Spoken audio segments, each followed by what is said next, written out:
आइए कथा लेकर चलते हैं। इस समय श्रावण मास चल रहा है। श्रावण में एक बार ये कथा भगवान देवादेव सावन मास की कथा है। पुनः आपका हमारे चैनल में स्वागत है। सभी को मेरी तरफ से जय शिव शंकर, जय हो कैलाशपति।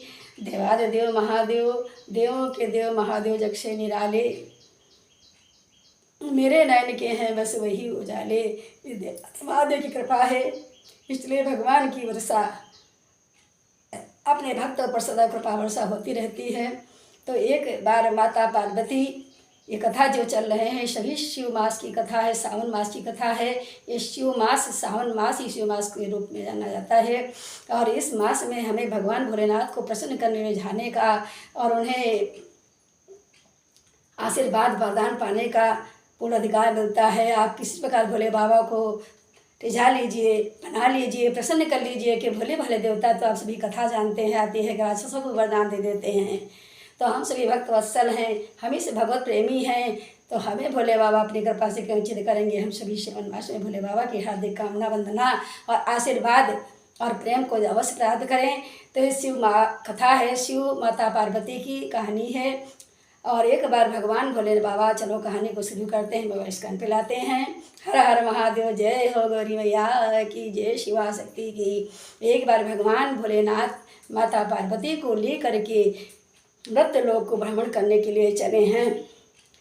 भगवान देवाद, क्योंकि माँ की ममता वत्सल्यपूर्ण होती, करुणा रस से भरी होती है, इसलिए भगवान भोलेनाथ माता पार्वती को जब लेकर के मृत्य लोक को चले तो कहने लगे माँ भवानी से, माँ भगवती से कि हे देवी, इस संसार में मृत्यु लोक में भ्रमण करने के लिए हम चल रहे हैं। एक रास्ता है 6 मास का, एक 12 मास का रास्ता है, तो तुम किस रास्ते पर चलना पसंद करोगी, 6 मास वाला रास्ता कि 12 मास वाला रास्ता। देवादि महादेव की बात को श्रवण करके माँ भगवती अपने आराध्य देवादि महादेव से तुरंत पुनः बोलती हैं कि हे देवादि महादेव, हम जो है 12 वर्ष का मार्ग जो है उस पर चलेंगे मृत्युलोक पर भ्रमण करने के लिए। तो कहा चलना तो है 12 मास के रास्ते पे चलते हैं, किंतु ये 12 मास वाला जो रास्ता है ये माया से घिरा हुआ है, अर्थात दुखों से घिरा हुआ है। ये मृत्युलोक का रास्ता है, यहाँ पर सभी दुखों से घिरे हुए हैं, सभी पास कोई न कोई संकट है। इसलिए तुम संकटों को देख करके कोई प्रकार की हमसे विनय और या निवेदन नहीं करोगी, अर्थात कराहोगी नहीं, पीड़ित दुखी नहीं होगी, और उससे के लिए उसको पूर्ण करने के लिए मुझसे कोई भी विनय निवेदन नहीं करोगी। तो भगवान की बात को सुन करके देवादि महादेव की माँ भगवती कहने लगी, ठीक है महाराज, हम आपसे कोई भी निवेदन विनय नहीं करेंगे, दुखों से कराहित नहीं होंगे, पीड़ित नहीं होंगे। संसारिक दुख सागर है, जो मनुष्य जैसा कर्म करता है वैसा फल पाता है।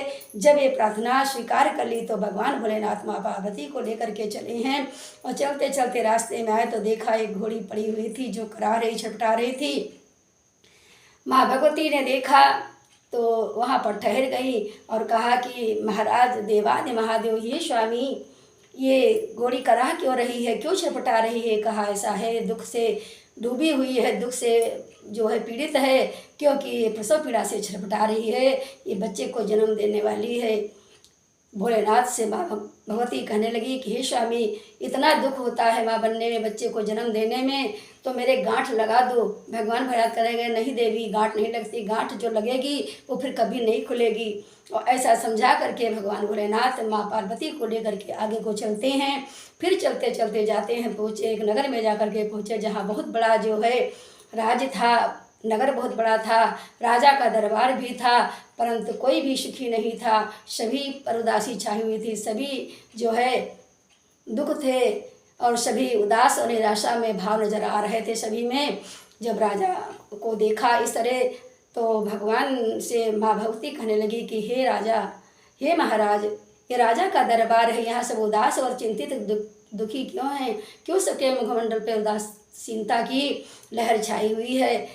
भगवान भोलेनाथ कहने लगे, देवी, यहाँ राजा की जो रानी है उनके पुत्र का जन्म होने वाला है, तो रानी जो है प्रसव पीड़ा से छटपटा रही हैं और संकट में है, दुख से ग्रसित हैं, इसलिए उनके दुख को देख करके राजमहल में सभी मंत्री, सभी नगरवासी और राजा सभी जो है दुख से घिरे हुए हैं, इसलिए उदासीनता और दुख का कारण है।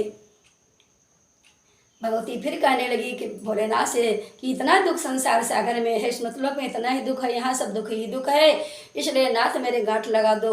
फिर भगवान भोलेनाथ कहा, देवी मैंने पहले भी कहा था कि तुम चलोगी वहाँ पर त्रिमत लोक में नाना प्रकार के दुख कला कलेश होंगे, अनेक प्रकार के प्राणी माया मोह से घिरे होंगे, सभी वहाँ कोई दुख से ही घिरा होगा, कोई सुख से नहीं होगा, इसलिए तुम कोई प्रकार की विनय निवेदन नहीं करोगी, इसलिए मैं जो अगर गांठ लगाऊंगा तो गांठ फिर कभी खुलेगी नहीं, ऐसा करके मैं गांठ नहीं लगाऊंगा। अब भोलेनाथ फिर आगे चल देते हैं माँ भगवती को लेकर के, और जैसे चलते जाते हैं अनेकानेक प्रकार के दुख आज माँ भगवती देख रही हैं। भगवान भोलेनाथ जो है, साथ में स्त्रियों का स्वभाव होता है कि स्त्री जो चाहे नारियों कर सकती है, स्त्री में नारी में ममतत्व होता है, करुणा रस होता है, वत्सल प्रेम से भरी होती है, दया उदारता होती है। आज माँ भगवती जा रही भगवान भोलेनाथ के साथ में, फिर देखती हैं कि रास्ते में एक गाय पड़ी हुई है। गाय जो छटपटा रही है, उसकी आंखों से नेत्र से आंसू बह रहे हैं, करुण कंदन कर रही है, क्योंकि बोल नहीं सकती। उसको देख करके माँ भगवती ठटक जाती हैं, फिर रुक जाती हैं, ठहर जाती हैं और कहने लगी कि हे नाथ, हे गाय जो है क्यों इस तरह छटपटा रही है, क्यों इसे परेशान चिंतित है। भगवान भोलेनाथ कहने लगे कि हे देवी, ये गाय भी प्रसव पीड़ा से छटपटा रही है, ये माँ है और जन्म को देने वाली है, बच्चे को जन्म देने वाली है, बच्चा उत्पन्न करने वाली, इसी दर्द में छटपटा रही, पीड़ा में, प्रसव पीड़ा में छटपटा रही है।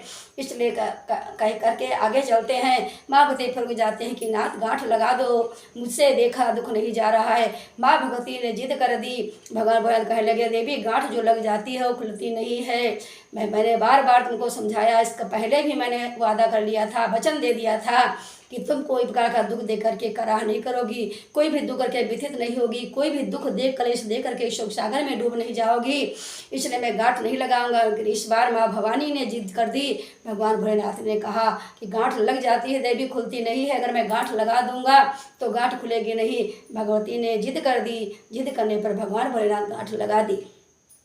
और चलते चलते आज भगवान भोलेनाथ माँ पार्वती को लेकर के चले हैं, और चलते चलते कहाँ पहुँचे हैं, जा करके अपनी ससुराल को पहुँचे हैं। ससुराल में जब पहुँचे तो सभी ने देखा माँ भगवती भगवान भोलेनाथ को बहुत आदर सत्कार किया, 56 प्रकार के व्यंजन बनवाए, 56 प्रकार के भोग बनवाए, और सभी जो है व्यंजनों का भगवान भोलेनाथ का स्वागत सम्मान किया, ऊँचे स्थान बैठाला, चरण जो है चरणों को धोए, चरणों तक पान किया, और जो है थाल में सजा करके 56 व्यंजनों को भगवान भोलेनाथ को जो है भोजन करवाया। और सभी जब भोजन कर गए तो भगवान भोलेनाथ की महिमा थी, त्रिनेत्रधारी की महिमा अपरंपार है। भक्तों, भगवान भोलेनाथ सारा 56 प्रकार भोजन जो बना हुआ था वो सब अकेले ही निकल गए, अकेले ही प्रसाद के रूप में सब खा गए। अब तो शाम को भोजन के समय कुछ बचा नहीं। माँ भगवती जब भोजन के लिए बैठी तो कुछ भोजन शेष नहीं बचा था, इसलिए माँ भगवती ने सभी तो विश्राम करने चले गए, और माँ भगवती ही शेष बची थी जिन्होंने भोजन नहीं किया था। तो माँ भगवती ने भतुए का शाक भोजन के रूप में ग्रहण किया और भोजन के रूप में खाया, और खा करके जो है विश्राम करने के लिए चली गई। करते करते विश्राम को धीरे धीरे निद्रा आ गई। जब निद्रा आ गई तो भगवान भोलेनाथ ने माँ भगवती से जब भोजन करके गई तो भगवान देवादि महादेव जब आराम करने के लिए जाती हैं तो देवादि महादेव ने पूछा माँ भगवती से, देवी आपने भोजन क्या किया, क्या भोजन में खाया है, क्या क्या भोजन में तुम्हें मिला है, क्या क्या तुमने भोजन किया है, भोजन प्रसादी में तुमने कौन कौन सा भोग लगाया है, किन व्यंजनों का भोग लगाया है। तो माँ भगवती कहने लगी, हे नाथ, जो प्रसाद आपने खाया है, जो भोग आपने लगाया है, जो व्यंजन आपने ग्रहण किए हैं, वही भोजन मैंने भी ग्रहण किया है। और ऐसा कह करके माँ भगवती आराम करने के लिए, विश्राम करने के लिए अपने कक्ष में पहुँच जाती हैं, और धीरे धीरे आराम करते करते निद्रा आ जाती है थकान की वजह से। और आराम करते करते समय जब सोने लगी, निद्रा में आ गई, तो भगवान भोलेनाथ ने माता भगवती की ढकनी को, नाभि जो होती है, नाभि में जो ढकनी लगी होती है, उस नाभि की ढकनी को खोला, और खोल करके अंदर का उदर को झाँका तो देखा उसमें भतुए का साग और जल भरा हुआ था।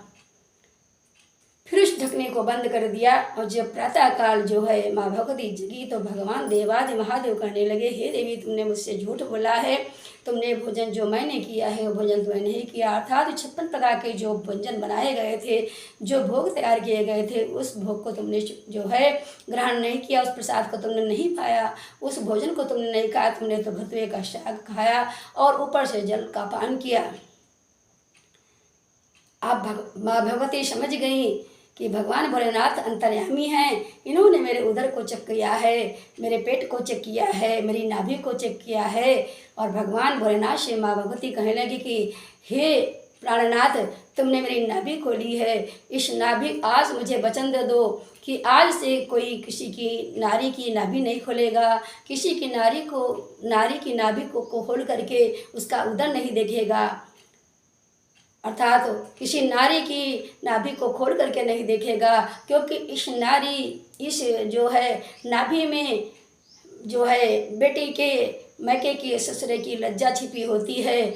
इसलिए वचन दो कि आज से कोई जो है नाभि को नहीं खोलेगा। भगवान भोलेनाथ माँ भगवती को वचन देते हैं कि आज से कोई नाभि नहीं खोलेगा, क्योंकि इसमें लज्जा होती है। और भगवान माँ भगवती को लेकर के चले हैं कैलाश पर्वत को। तब चलते चलते कैलाश पर्वत के लिए अंदर ध्यान हो जाते हैं और पूछते हैं भगवान ये कथा कैसी रही। चलते हैं, बोले शंकर भगवान की, माता पार्वती की, और कैसी कथा लगी हमारे भोलेनाथ की। श्रावण मास की कथा, देवादि महादेव की कथा, घर घर महादेव की कथा। भोले भाले भगवान हैं, थोड़ी सी भक्ति में प्रसन्न हो जाते हैं। भाव के भूखे हैं भगवान, भाव ही एक सार है। भाव से प्रभु को भजे जो भव से बेड़ा पार है। भाव जिस जन में नहीं उनकी मुझे चिंता नहीं, भाव वाले भक्त का भरपूर मुझ पे भार है। तो चलते हैं, हंसते मुस्कुराते आते हैं। कोई ना कोई वीडियो आपको बस भेजती हूँ। वीडियो बनाने में संघर्ष लगता है, प्लीज़ आपसे बार बार रिक्वेस्ट है, पूरा सपोर्ट दीजिए, मुझे अपना प्रेम आशीर्वाद प्रदान कीजिए। ऐसी लिस्टेड वीडियो पाने के लिए अगर वीडियो ज़रा भी आपको यूजफुल लगी हो, जरा भी ज्ञानवर्धक लगी हो, तो चैनल को प्लीज़ सब्सक्राइब अवश्य करिए, प्यारा कमेंट अवश्य भेजिए, इसको फ्रेंडों पर बढ़ाइए, आगे शेयर करिए, और जो है अपना सपोर्ट अवश्य प्रदान करिए। हर हर महादेव, जय हो मैया पार्वती की, जय हो शंकर भगवान की, आज के आनंद की, श्रावण मास की, जय हो विश्वंभरनाथ की।